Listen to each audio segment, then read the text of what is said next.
पिछली श्रृंखला में हमने गजानन माधव मुक्तिबोध और उनकी रचना जन जन का चेहरा एक पर विचार किया और हमने यह देखा कि गजानन माधव मुक्तिबोध जो हैं वह थे तो प्रगतिवाद के युग के कवि थे, किंतु ये मार्क्सवाद से प्रभावित थे। इन्होंने अपने रचना में जनता के दुख दर्द को समेटा है और यह बताने का प्रयास किया है कि शोषित और शासक चाहे वह दुनिया के किसी भी कोने के हैं चाहे वह एशिया के हैं, यूरोप के हैं या अमेरिका के हैं या कहीं के भी हैं, सबका चेहरा एक है। यानी कि सभी लोग एक तरह के हैं, सबकी आत्मा एक है। जगह भले अलग है, परिस्थिति भले एक अलग है, लेकिन व्यक्ति का जो कष्ट है वह एक है। चाहे वह एशिया में हो, यूरोप में हो, अमेरिका में हो या किसी अन्य जगह पर हो। विराट प्रकाश एक, क्रांति की ज्वाला एक, धड़कते वक्षों में सत्य का उजाला एक, लाख लाख पैरों की मोच में वेदना का तार एक, हिया में हिम्मत का सितारा एक। चाहे जिस देश प्रांतपुर का हो, जन जन का चेहरा एक, वह दुनिया के किसी भी कोने में हो। हमारे यहाँ भी किसी को चोट लगेगी तो वो रोएगा, वह इंग्लैंड, अमेरिका, यूरोप में कहीं भी होगा, वहाँ भी लोगों को चोट लगेगी तो वो लोग रोएंगे ही। हमारे यहाँ भी लोग भूखे रहेंगे, कमज़ोर होंगे, बीमार पड़ेंगे। इंग्लैंड, अमेरिका में भी लोग भूखे होंगे तो कमज़ोर पड़ेंगे और बीमार होंगे। तो कष्ट सबका एक ही है, जगह भले दूसरा है। और ये जो है पलायनवादियों के लिए भी एक सीख है, जो कि अपना देश छोड़ करके विदेश में भागते हैं सुख की खोज में और वहाँ जाकर ज़्यादा दुखी हो जाते हैं। तो ऐसा नहीं है कि इंग्लैंड, अमेरिका में कष्ट नहीं है, लेकिन हम दिवा स्वप्न में, मृग मरीचिका में दौड़ते रहते हैं, अपना देश छोड़ करके दूसरे देशों की ओर भागते रहते हैं, अधिक संपन्नता की खोज में, अधिक सुख सुविधा की खोज में। लेकिन कष्ट सब जगह है। शासक और शोषक जो हैं वो हर जगह हैं, शोषित भी हर जगह हैं और सभी जगह के शासक उसी तरह के क्रूर हैं और शोषित उसी तरह से दबे कुचले हैं, चाहे वह विश्व के किसी भी कोने में हैं। और फिर जब शासक एक हैं, शोषक एक हैं, शोषित एक हैं, दमित दलित जो लोग हैं एक हैं, उनका कष्ट एक है, तो फिर उनका आक्रोश भी एक ही है। यानी कि हर आदमी को जब कष्ट होता है तो वह अपनी भावनाओं को, अपने क्रोध को अभिव्यक्त करता है, क्रांति की ज्वाला जलाता है, अत्याचार के खिलाफ आवाज़ उठाता है। तो ये सारी भावनाएं विश्व के सभी कोने में एक ही समान है। चाहे वह सब जगह का प्रकाश भी एक है, हर जगह सूर्योदय होता है, सूर्यास्त होता है, हर जगह पर रात आती है, दिन होता है या फिर बारिश होती है, धूप होती है। तो सभी जगह पर सब कुछ एक है। जगह बदलता है, परिवेश बदलता है, लेकिन आदमी की जो सोच है, जो इच्छा है, वो वैसी ही रहती है। दमन चक्र भी चालू ही रहता है। जो संपन्न वर्ग है वह गरीबों को सताया ही करते हैं और जो सताए हुए लोग हैं, जो शोषित कुचले हुए लोग हैं, वो कुछ दिन तक अपने कष्टों को बर्दाश्त करते हैं और फिर विरोध का स्वर भी वे मुखर करते हैं। क्रांति भी वे लाते हैं या परिवर्तन लाने का प्रयास करते हैं, जिसको कि हम क्रांति करते हैं। इसके लिए लोग एकजुट होते हैं। तो ये जो चीज़ें हैं वह हर काल में, हर समय में और हर देश में होती रहती हैं।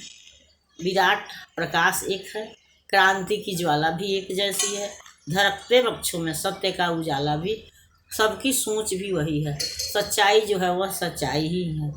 कष्ट होने पर पैरों में मोच आता है तो फिर सबकी वेदना भी एक होती है। क्रांति के लिए जो हिम्मत चाहिए वह हिम्मत भी सबके यहाँ एक ही है, एक ही तरह की हिम्मत। चाहे आप इंग्लैंड में क्रांति कीजिए, अमेरिका में क्रांति कीजिए या हिंदुस्तान में क्रांति कीजिए, कहीं भी क्रांति के लिए जो हिम्मत चाहिए वही हिम्मत इंग्लैंड के लिए भी चाहिए, अमेरिका के लिए भी चाहिए, हिंदुस्तान के लिए भी चाहिए। तो चाहे जिस देश में रहें, जिस प्रांत में रहें, जिस गांव में रहें, लेकिन सारे जन का चेहरा एक है। गरीब उसी तरह दुखी हैं, आंसू बहा रहे हैं, और संपन्न लोग उसी तरह से अत्याचार कर रहे हैं।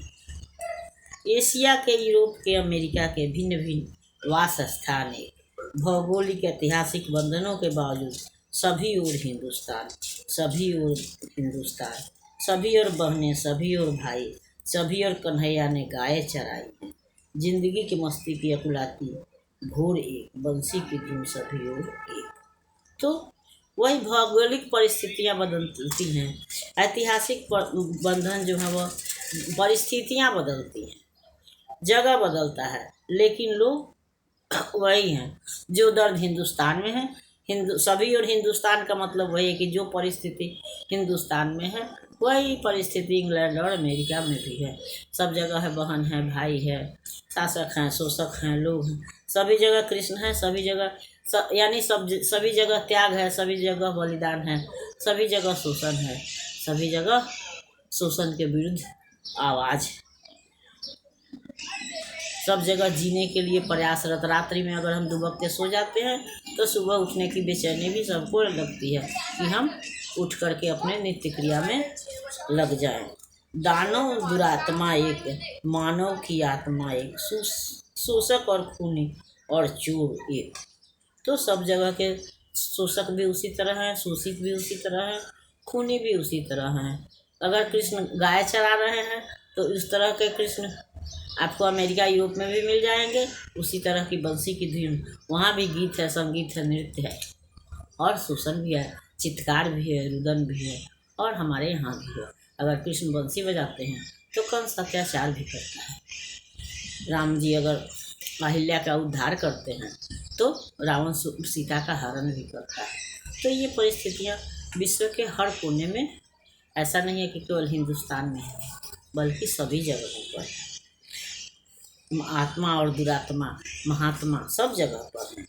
जन जन के शीर्ष पर शोषण का खड्डग अति घोर एक, दुनिया के हिस्से में चारों ओर जन जन का युद्ध एक, मस्तक की महिमा और अंतर की उष्मा से उठती हुई ज्वाला अति क्रुद्ध है। सबके सब जगह पर शोषण के विरुद्ध जो आवाज़ उठती है, जो क्रोध है, वो क्रोध की जो ज्वाला है, जो क्रांति का रूप लेती है, वो या लोगों में एकता लाती है, वो सारी भावनाएं जो है वह सभी जगह एक हैं। जन जन, कवि के जन जन का चेहरा एक कहने का मतलब यही है कि जगह कोई भी हो, लेकिन लोगों के साथ व्यवहार वही होता है। हर जगह जो संपन्न वर्ग है वह अत्याचार करता है, और विपन्न वर्ग जो कमज़ोर वर्ग है वह अत्याचार सहता है। क्रुद्ध होकर या तो रोता है, चित्कारता है, या फिर इकट्ठा होकर समूह में उस अत्याचार का विरोध करता है, और इस तरह से क्रांति का जन्म होता है। संघर्ष संग्राम का घोष एक, जीवन संतोष एक, क्रांति का निर्माण का विजय का सेहरा है। चाहे जिस देश प्रांत का हो, जन जन का चेहरा है। तो संघर्ष की आवाज़ एक है, जन जन का संतोष एक है,